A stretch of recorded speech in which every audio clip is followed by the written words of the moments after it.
Think of an AI agent as a smart assistant that can actually do things for you, not just answer questions. A simple comparison.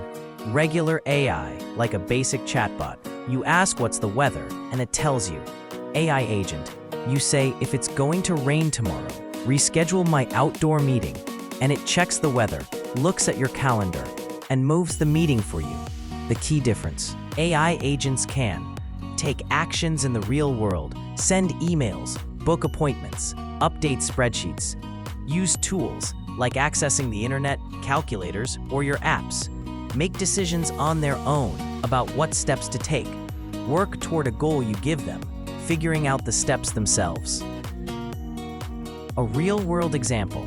Imagine you tell an AI agent, "Help me plan a weekend trip to the beach."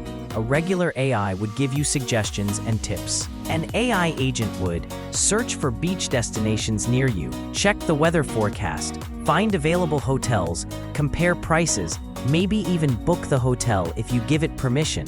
Add the trip to your calendar. It's doing multiple tasks in sequence, making decisions along the way, all to accomplish your goal. Why they're useful.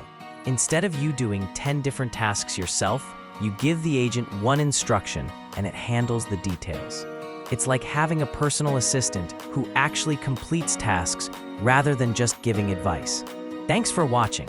If you enjoyed this video, don't forget to like and subscribe for more intriguing tech content. Until next time, stay curious.